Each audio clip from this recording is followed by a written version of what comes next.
halkan waa garoonka aadan cabdulle oo caawa bilaabay duulimaadkiisii ugu horeeyay ee loo qorsheeyay in xilli habeen ah uu bilaabo.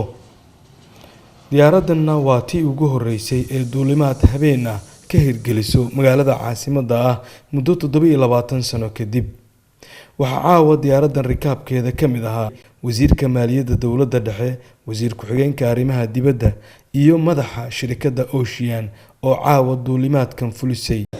in diyaaradii ugu horeysay habeenimo ka baxda wadankan oo meel kale aada aan halkan u taaganahay 8 bishan aan u taaganahay waxaan hambalyeeynaa really oo aan marnaba wax la ilooba aan ahayn wasiirka duulista hawada Omar shaqada faraha badan leh oo ka qabtay awalan marka u horeysay in hawadii la soo noqdo hawadii Soomaaliya dad kale gacanta ku hayeen la soo noqdo talabaad inuu diyaaradii tirtirsi geliyo inuu dhiiri geliyo waxay u baahneen u sameeyo oo maanta ay tahay nasiib u helo in ka raaco halkan diyaarada caawana Nairobi ka sii raacon meel kala tago. run ahaantii caawa waxaan halkan isugu nimi inaan daafurno falaygii ugu horeeyay ee habeenimo ka duula aeroportka internationalka ah ee aadan cadde international airport.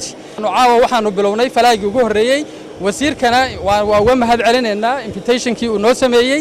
halkan waxaa taagan wasiirka gaadiidka iyo duulista hawada mudane maxamed cabdullaahi salaad Omar. caawa farxad intee la eg bay ku tahay in diyaaradii ugu horeysay ay garoonka aadan caddo xilli habeena ay ka duusho kuna sii jeedo dalka Kenya. bismillaahir rahmaanir rahiim. diyaarado badan way jiraan ka soo degay garoonka muddo dheer si intii aan sameynay nalka runwayga oo garoonka aan diyaarinay laakiin diyaarad ka baxda oo dibadda aada waa tii ugu horeysay number 2 waa diyaaradii ugu horeysay ee scheduled flight oo khamiis kasta bixi doonta hadduu Ilaahay ka raali noqdo iyo sabti kasta diyaaradan ayaa bixi doonta hadduu Ilaahay ka raali noqdo. diyaaradan waxay ka jawaabtay codsi aan u dirnay shir aan la yeelanay guddiga diyaaradaha oo ku weydiinay in habeen iyo maalin garoonku uu shaqeeyo. marka waxay ka soo jawaabeen arrintaas waxay bilaabeen maalinta khamiista iyo maalinta sabtiga inay habeenkii baxaan. runtii waana ugu mahad celinaynaa waa arrin ahmiyad weyn oo leh sida darkaysay. qorshihiina ma ku jira diyaaradaha aada Dubai in la heli doono diyaarad toos halkan uga baxdo oo Dubai tagta. diyaaradaha Dubai iyo Saudi Arabia aad intaba dadku waxay naga codsadaan markasta in direct flight oo habeenkii ah laga dhigo si ay ugu connect gareeyaan meelaha wadamada kale diyaaradaha aaday. isagana schedule-ka ayuu noogu jiraa hadduu Ilaahay ka raali noqdo. shirkadaha duulimaadyada sameeyana waan la kulmaynaa waxaan rajaynaynaa hadduu Ilaahay ka raali noqdo diyaarada Dubai iyo Sacuudiga iyo meelahaas aada dhammaantood oo habeenkii baxayna ayagana helnaa. wallahi saad ayaan u faraxsanahay waa markii ugu horeysay Muqdisho habeen aan soo gala haddana aan ku baxayo. wallahi dareenkayga lama qiyaasi karayo markii la igu burburkii ka hor caawa nasiib ayaad u yeelatay. dadka kale waxaan aaminsanahay inaan ka farxad badanahay waayo wadankayga inta burbur badnaayo. aad iyo aad baan u faraxsanahay markii koowaad Muqdisho aan ka duulno inagoo isticmaalana diyaarad local ah. waxaan aad ugu mahad celinayaa dawladda Soomaaliya dadaalka ka geystay arrintaas.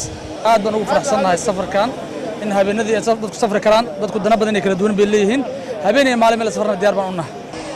halkan waxaa taagan maareeyaha diyaaradda Ocean Cabdiqani Maxamuud Cali.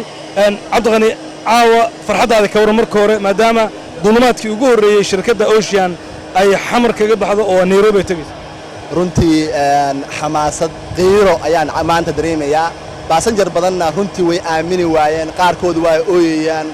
waxaan lala waqsan lahayn ama maskaxda aqal ay caaw in aadan cadde international airport ay diyaarad commercial passenger ay ka baxdo xilli fiidkii ah oo ay Nairobi aado oo passengerkii Europe iyo adduunyada kala socda iyagoon ku jacadadina ama ku habsaamay airportka Nairobi ay isla markiiba connection helayaan. runtii aad iyo aad baan caaw faraxsanahay ma garan karo farxadeeda ma soo koobi karo runtii aad iyo aad cabaafo. waa duulimaadkii ugu horeeyay 27 sano kadib garoonka aadan caddo ay ka hirgelisay wasaaradda duulista hawada.